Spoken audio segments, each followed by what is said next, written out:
to be able to enter the world in a balanced way most of the time. It's not possible probably all the time, but most of the time, to know what that feels like, to know what it feels like to feel at home in you. Yeah, that's important. Hi, I'm Biz Cush, a life coach and therapist, and your host here on the Awaken Your Wise Woman podcast. We're talking to women all over the world who found their way back to themselves, to their inner knowing, to their intuition, to their wisest self. We're exploring how to feel alive, authentic, engaged, and fully present in your life. Let's awaken your wise woman. Welcome back to the Awaken Your Wise Woman podcast. I'm your host, Biz Cush, and there's parts of me that want to call myself the hostess, but hey, we will let that go. I'm your host, Biz Cush, and I'm excited to have you here with me on this journey. And I'm really excited about the podcast and its evolution, and as it's shifting from woman warriors, or has shifted from woman warriors to awaken your wise woman. And part of that process of awakening my own wise woman has been working with my parts, all of the parts that have shown up through this journey of creating a business and doing the work that I needed to do around my own trauma. And I know a few episodes ago, episode 2 and episode 3, we talked with Michelle Richardson about IFS and parts work and our inner critical part. And we talked with Carrie Nola about the shadow parts and doing shadow work and getting to know the shadow side of ourselves and how important that is in our healing and our growth and being okay with who we are, all the things, all the parts. And I have not shared here, but I've shared through blog posts and on social media that I've been participating in the level 1 training for IFS, Internal Family Systems, which is all about working with our parts and learning how to tap into our self-energy so that we can work with our parts in a kind, compassionate, curious, creative, collaborative way. And I completed module 2 in September and go for the final 3rd module in November. It's pretty intensive 4-day trainings. And my home group and the people that I have met and have been working with throughout this training are just amazing in their dedication to this model, but also to meeting all of us and showing up in their self-energy so that we can do some hard work some of the time. So we've been practicing, I've been learning.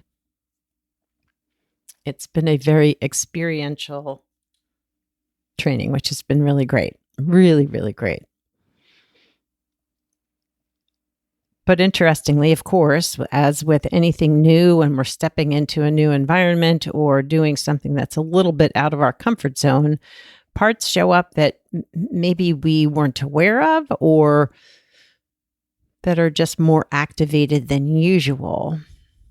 And for me, I was so surprised that I guess I've known this part was there, but really seeing it as a part gave me a better perspective on this part of me that wants to sort of be the best in the training, kind of like the perfect student or the perfect participant, the perfect, I don't know, trainee. And along with that part comes a very competitive, almost judgmental side of me, part of me that at times felt confusing, but also brought up some shame for me that, like, how could I come into this training to do parts work with clients when there was this part that wanted to judge others in the training for their lack of knowledge or their lack of skill at the model. And we're all truly entering this from the same place. I mean, we're all learning, and it's a level 1 training. And so we're all new to this. And I think the amazing thing about the work is that I was able to share that. I was able to share with my group that we were divided into smaller home groups because the training is about 40 people. So my home group is 5 other women with 2 assistants to help us kind of guide us and be there and support us. But I was able to share in my home group about this part that wanted to get it all right, and to how much shame I held around that. And it was pretty powerful to see this part in a much more compassionate light, and to do a little exploration on my own about when it showed up and how it helped in the past. You know, I mean, I went back to school as an adult, and that was hard because I think I had some shame around not finishing college in my 20s. And I think this part just wanted to prove that I was smart enough. And there have been times in my life that I struggled with feeling good enough academically. I judged myself and felt judged around not being very smart. And so I think this part went into overdrive to overcompensate for because I felt less competent, or less than, I guess. And so I think back then it went into overdrive to just prove to myself and to prove to my professors that I was worthy of being there, that I knew enough, that I was smart enough. But interestingly, so showing up around this training was confusing because these were peers, and we're all coming into this new model of learning how to work with parts with our clients and with ourselves from a pretty ground level, basic knowledge, awareness of what the model's all about. So if I were to have looked at it logically, using my brain and not my heart, I would have said, yeah, we're all at the same place. I don't need to prove myself to show that I'm better than anybody else. And yet this part showed up, and it was interesting to notice. And I was glad that I was able to address that in the moment with my peers. And they were also compassionate and kind and receiving and non-judgmental about that part, which really helped. And doing parts work with my own therapist has really opened up some doors for me. It's really eased my inner critic because I've been able to see that critical part of me in a kinder, more compassionate light. It has helped my self-compassion practice, because if I can see all of my parts with a curious eye versus a critical eye, it helps me be more compassionate all the time to myself. But also building this sense of self-energy, which they talk about a lot in the IFS training. And it's when we are able to be with ourselves and our parts with kindness, creativity, curiosity, compassion. There's some more C's that go along with that I'm not remembering, but entering the world, both in my work with clients, but with myself in self-energy, helps me feel more balanced, helps me feel more at ease, but also helps me work with my parts when they do show up. Because they're showing up all the time. We can't be in self-energy all the time. It's just not, that is not who we are as humans. And the parts have great, amazing jobs that they do really well. Like my therapist part is really good at what it does. And my business manager part is good at keeping me on track. But I don't want to be a business manager and a therapist all the time. I want to be myself. I want to bring that self-energy into that work as well. Another huge realization for me was the impact of our polarized parts. So the training focused on, in this last module, how polarized parts, so parts that are arguing from opposite sides of whatever the argument is. So for me, if I get anxious on a Sunday night, which I think I've talked about here, sometimes my anxiety peaks on Sunday nights. And when it shows up, there is a part of me that says, this is inevitable. You're just going to be anxious on Sundays. Get used to it. Just be with it. Just try to push it away to the best of your ability. But you know it's going to happen.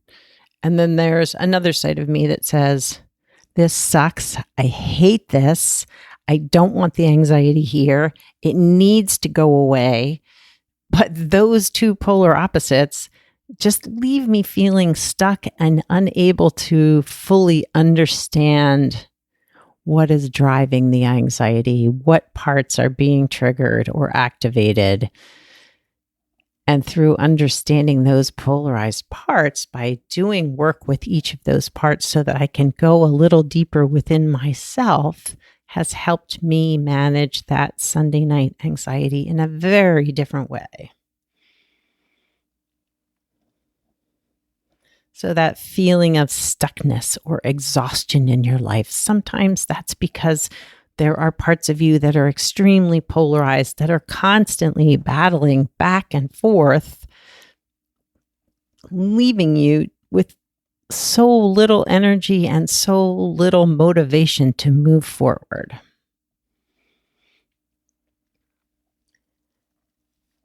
I think the most exciting thing for me with this training is just being able to see a new way to work with clients as well.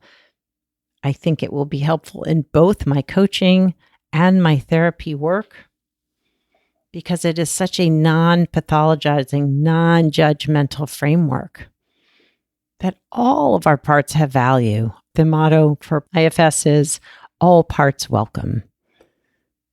It's just how we work with them and how we heal the wounds beneath some of those activated parts that can help us heal, that can help us move forward and help us learn more about ourselves when we are feeling stuck. So the inner critic, the shadow parts, the exiled parts that have been wounded and have been tucked away and protected by other parts that just want to keep us from feeling that hurt again. And yet they want to be heard too. All those parts are welcome. And when we learn how to work with them, it becomes much easier to see ourselves and all the parts with compassion and care. And a more balanced relationship with ourselves can be the result of the work, which is what we all want, right? To be able to enter the world in a balanced way most of the time. It's not possible probably all the time, but most of the time, to know what that feels like, to know what it feels like to feel at home in you. Yeah, that's important.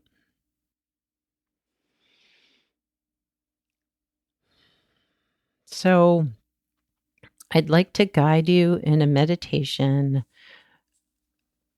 that focuses on just being with the sensations that maybe your parts show up with.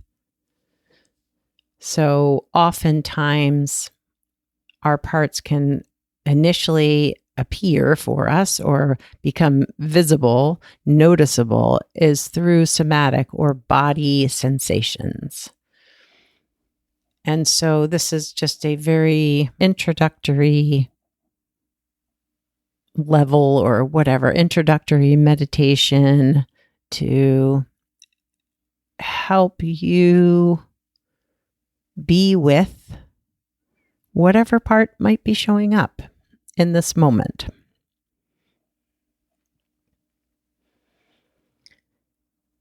So when you're ready, find a comfortable position, whether it's seated on a chair or a cushion. You could do this lying down if that feels more comfortable, but take a moment to settle, to be present, allowing yourself to be here in this moment.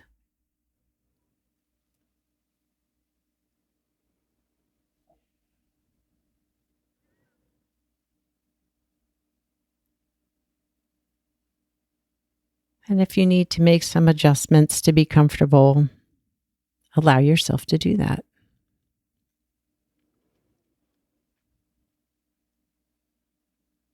And when you're ready, you can close your eyes, or if it feels more comfortable, just gazing softly in front of you.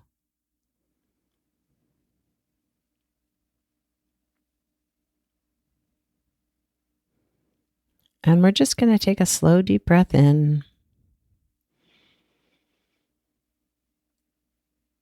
filling the lungs and the chest and the belly, and exhaling out, emptying.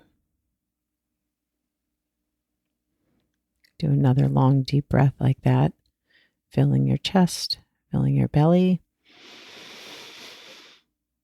and exhaling it all out.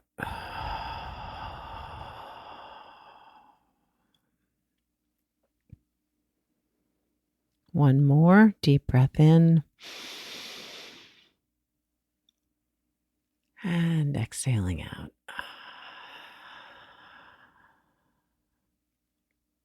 And there may be parts of you that show up that say, I don't have time for this, or this feels uncomfortable, or there's too many things on my to-do list. But just noticing those parts, allowing them to be there, and bringing yourself back to your body, to this moment, to here, right now.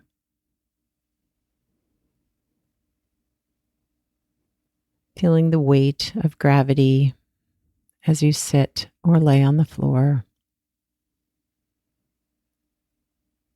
Noticing where your body makes contact with whatever surface you are sitting or lying on.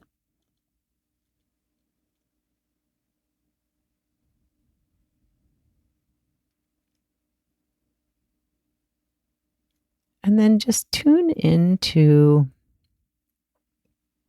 whatever physical sensations you might be feeling right now.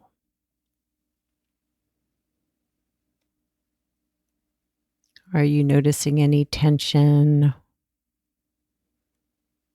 or discomfort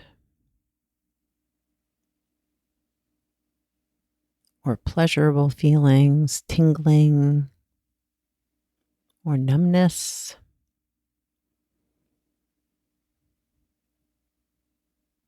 And just allow your attention to rest there in whatever that physical bodily sensation is.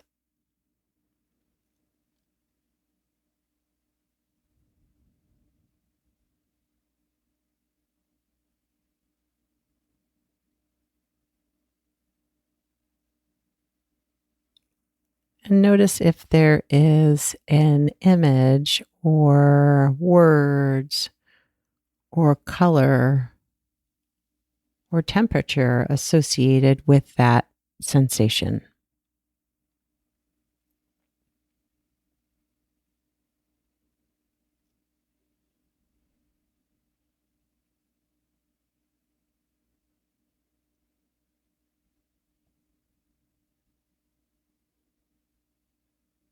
And as your attention focuses on it, does it shift or change?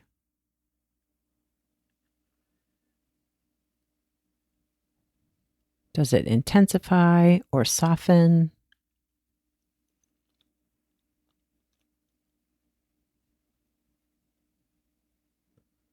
If the sensation just disappears or goes away, maybe scanning your body to see if there's another sensation there that you can focus on.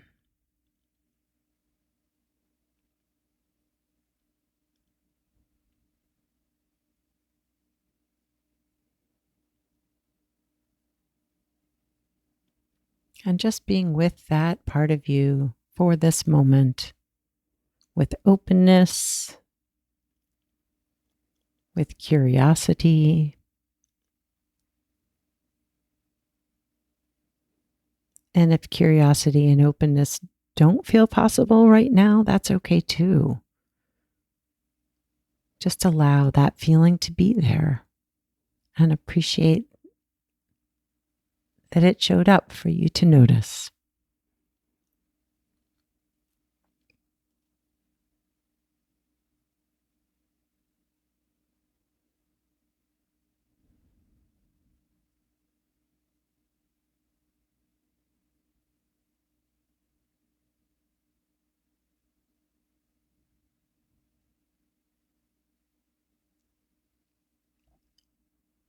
And has the feeling spread out or thinned out or grown or shrunk while you've been paying attention to it?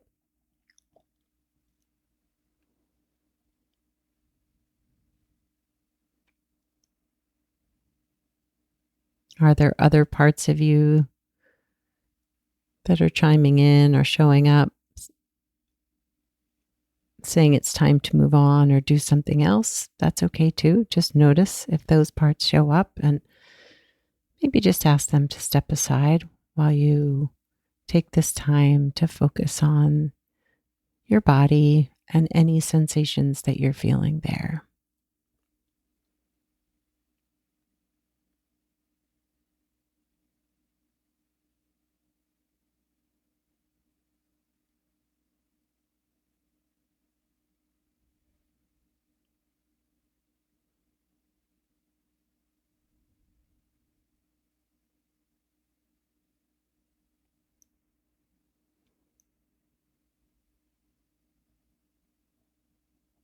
And now maybe ask that part if it has anything it needs you to know. Ask that sensation.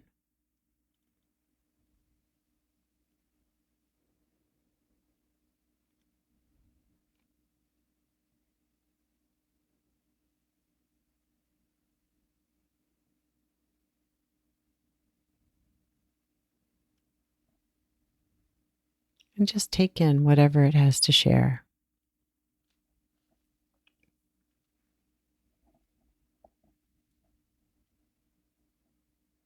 And if it doesn't share anything, that's okay too. Just notice the feelings in your body.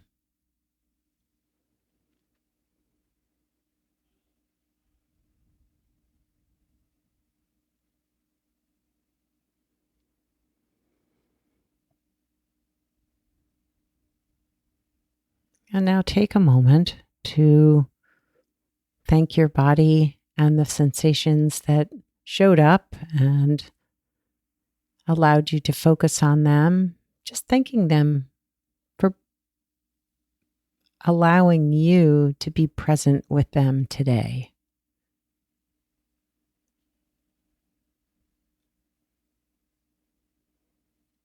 And if that part of you had anything to share that feels important to go back to explore a little deeper, you can do that at any time. And maybe let that part know you'll come back and do a little more exploration at another time.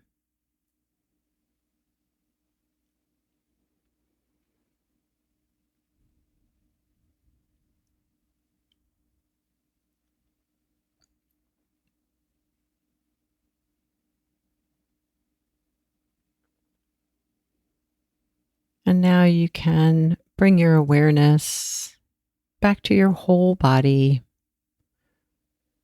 to the contact points on the surface where you're sitting or lying.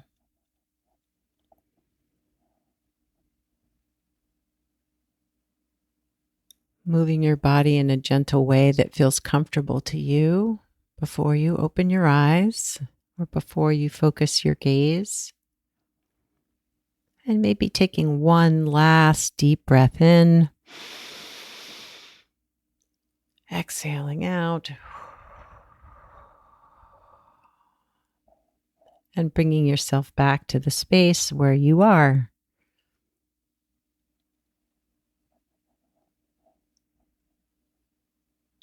Thank you for participating in that meditation with me. I find that when I bring my awareness, my attention, and focus to the parts of me that maybe are feeling tense or numb or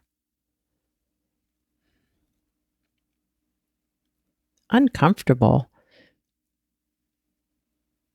it can ease the discomfort. It can soften, especially if I'm able to just be with it without trying to fix it or judge it or make it different.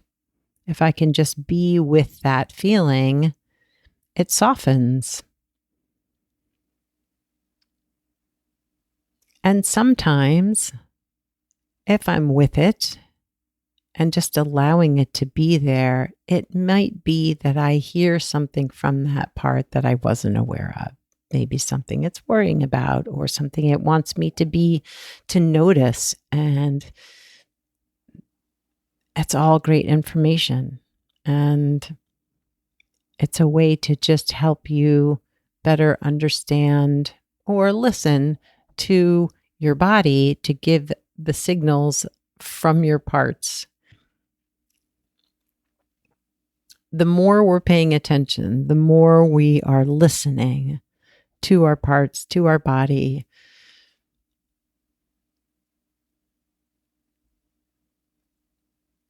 the less we judge, the more open we are to conversation with those parts, the greater our self-energy can build and grow and calm the parts that are maybe reactive or overreactive.